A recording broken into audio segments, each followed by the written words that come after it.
Hola, muy buenas estudiantes, sean todos bienvenidos de una vez al área de ciencias naturales. Me presento, yo soy el docente Esteban Ortega, espero que estén teniendo un excelente día el día de hoy. Bueno, yo voy a ser su docente de ciencias naturales y tal vez de aparte de la química.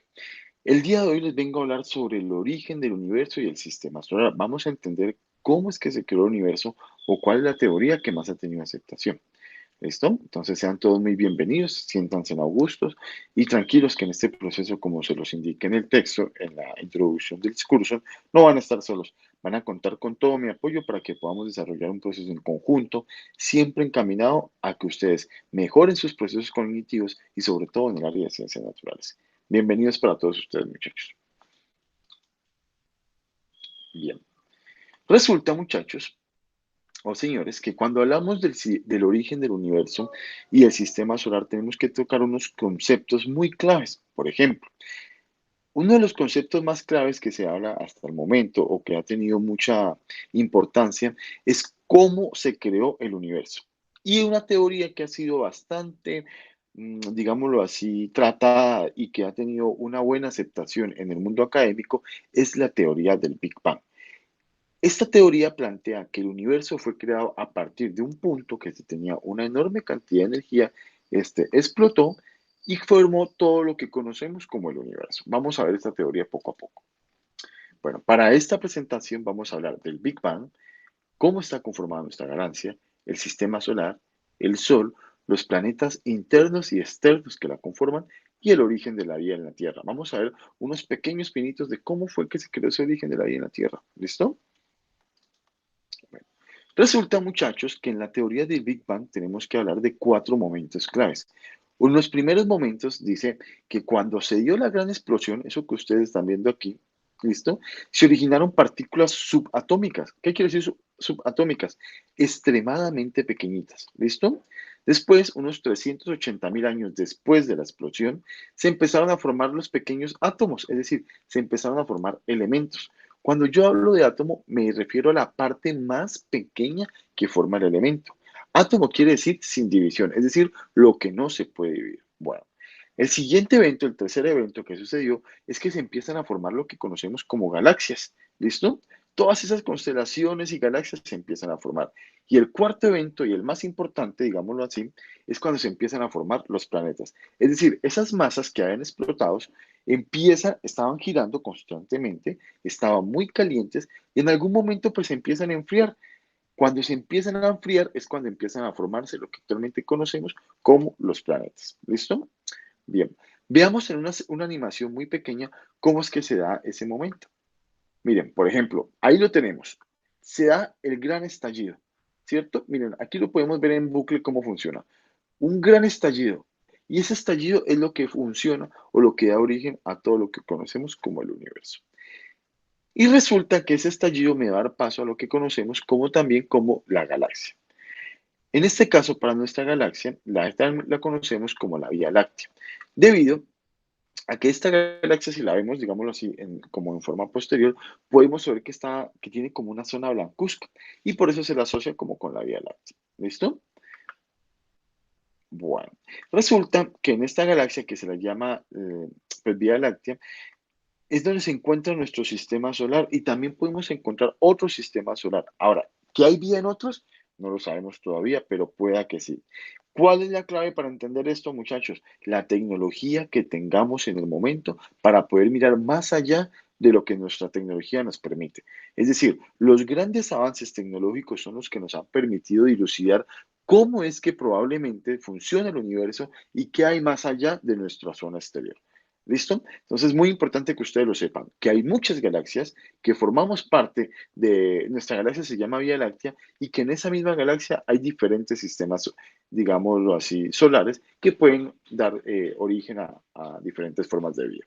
Hasta el momento, pues no tenemos certeza de qué vida hay, pero lo que sí les puedo decir es que hay muchas investigaciones en curso para dilucidar este tema. Bien. Resulta, muchachos, que como les hablaba anteriormente, nuestro sistema solar está conformado por 9 planetas, siendo Mercurio, Venus, Tierra y Marte los que más próximos se encuentran al planeta y siendo Saturno, Urano, Neptuno y Plutón los que más externos se encuentran. ¿Qué es lo que pasa con estos cuatro primeros planetas que les acabo de mencionar? Resulta que debido a la distancia a la que se encuentran al Sol, es muy posible, o mejor dicho, es muy probable el origen de la vida. Se cree que, por ejemplo, que Marte tuvo en alguna oportunidad de vida, al igual que Venus. ¿Qué pasó? Pues que probablemente por algún desastre natural o alguna catástrofe, esta vida se pasó a extinguir. Esa es una de las teorías. Ahora bien, ¿qué es lo que ocurre con la Tierra? Resulta que a la distancia en la que se encuentra el Sol es muy particular y eso favoreció a que se dé una buena, digámoslo así, de que el Sol le brindara una buena cantidad de energía, la cantidad de energía suficiente, tanto como para no quemarla, pero también para que se origine la vida que actualmente conocemos. Y ustedes me dirán, pero ¿cómo así, profesor? ¿Cuál vida? Pues muchachos, la vida de las plantas, la vida de las bacterias, la vida de los microorganismos y lo que actualmente conocemos como la vida de los macroorganismos, como lo somos nosotros. ¿Listo? Bueno, ¿cómo está formado nuestro sistema solar? Pues muchachos, nuestro sistema solar está conformado por una estrella mediana, que la llamamos el Sol, ¿cierto? Por 9 planetas y 64 satélites conocidos, ¿cierto? Por un cinturón de asteroides y por cometas que se creen, o mejor dicho, que son procedentes del cinturón de Kuiper, ¿listo? O de la nube de Oort.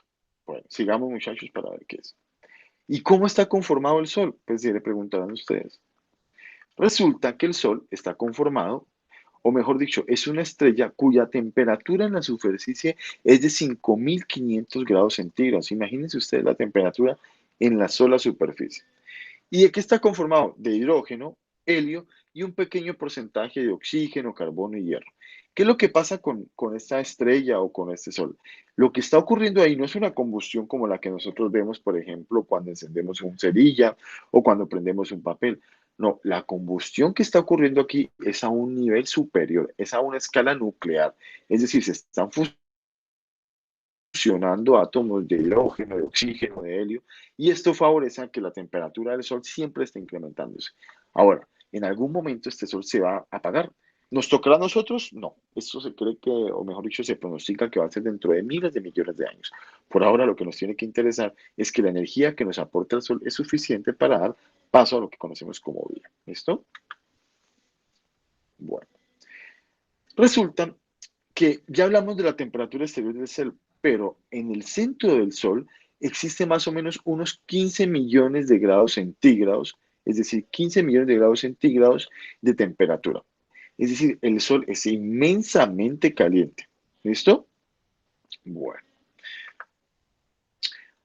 ¿Cuáles son los planetas interiores que le mencionaba anteriormente o digamos en las primeras diapositivas?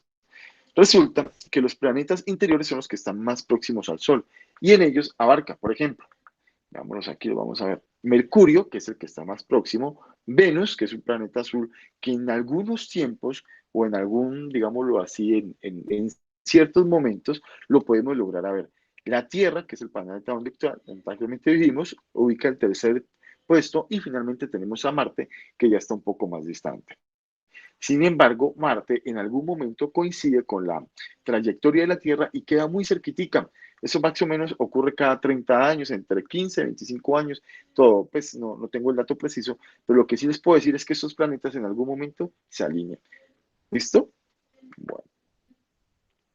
Ahora hablemos de los planetas exteriores. Los planetas exteriores son los más grandes. Estos planetas ocupan un gran espacio y tienen unas características, digámoslo así, morfológicas que los hacen muy distintivos. Por ejemplo, tenemos a Júpiter. Resulta que Júpiter tiene como anillos, ¿cierto? Júpiter no tiene como un terreno como tal. Muy importante que ustedes lo sepan. Es decir, en Tierra, en el planeta Tierra o en Marte, hay un terreno en particular donde, digamos, uno puede hipotetizar que se puede llegar a alucinar ahí. Sin embargo, en otros planetas, por ejemplo, como Júpiter, lo que hay es una gran cantidad de atmósferas, o mejor dicho, de gases que están circulando fuertemente. ¿Listo?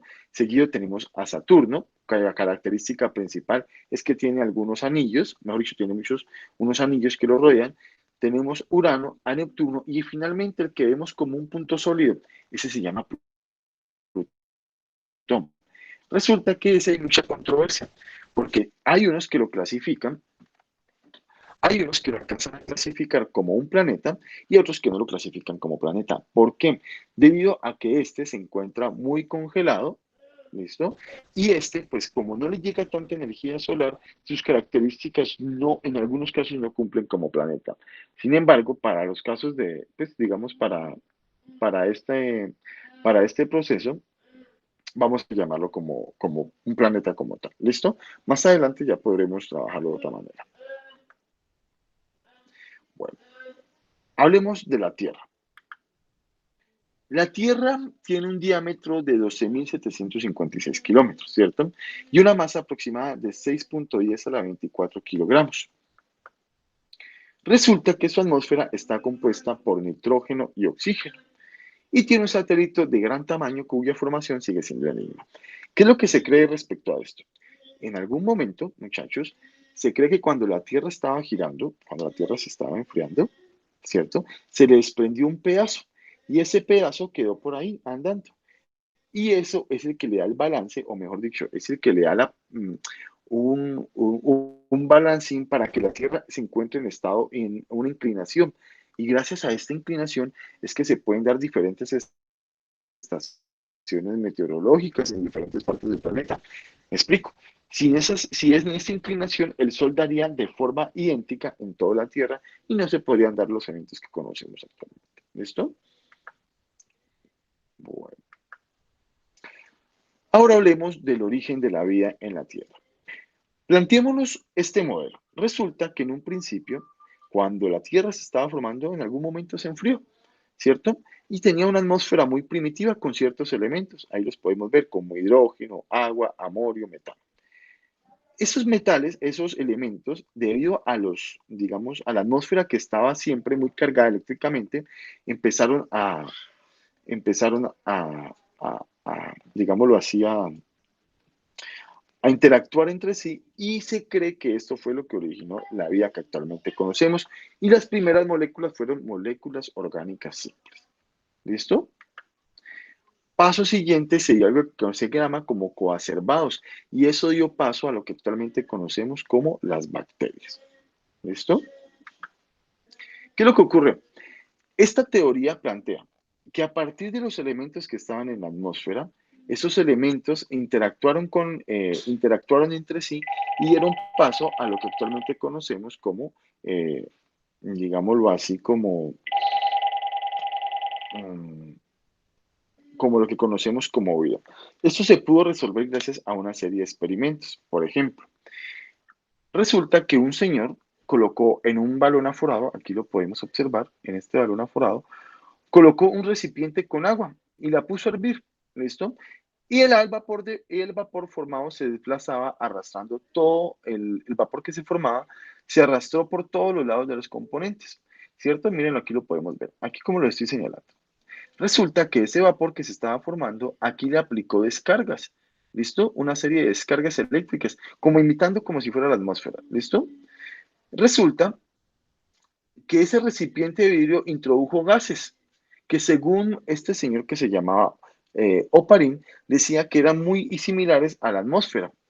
¿Qué encontró él? Que cuando sometió estos gases a cargas eléctricas y los hizo pasar por un tubo frío, se asemejaba mucho al océano primitivo. Y al cabo de una semana más se dio cuenta que había aminoácidos y compuestos orgánicos. Es decir, miren el experimento tan importante que él hizo. Cogió un recipiente, lo puso a hervir, le aplicó unos gases asemejando la atmósfera de ese tiempo. Y después de que le aplicó esos gases semejando la atmósfera de ese tiempo, se encontró que habían aminoácidos que se habían formado de la nada y moléculas orgánicas. Es decir, este fue el primer indicio de que la atmósfera pudo haberse formado, perdón, lo que conocemos como vida pudo haberse formado de esta manera. A los elementos que estaban en la atmósfera interactuaron entre sí y se dieron las primeras moléculas en la Tierra. Bueno, con esta parte terminamos lo que tiene que ver con esa primera charla y en la siguiente sesión vamos a entender cómo es que se forman las primeras bacterias, cómo es que se forman los primeros microorganismos y lo más importante, cómo es que se pueden llegar a dar la vida en la Tierra. ¿Listo? Muchísimas gracias por su atención. A continuación, ahí les dejé un breve cuestionario sobre los planetas. Espero que lo puedan resolver. Es muy fácil. Son aproximadamente 10 preguntitas, pero muy sencillitas. ¿Listo? Para que lo puedan resolver. Que tengan un excelente día y es un placer tenerlos aquí con ustedes.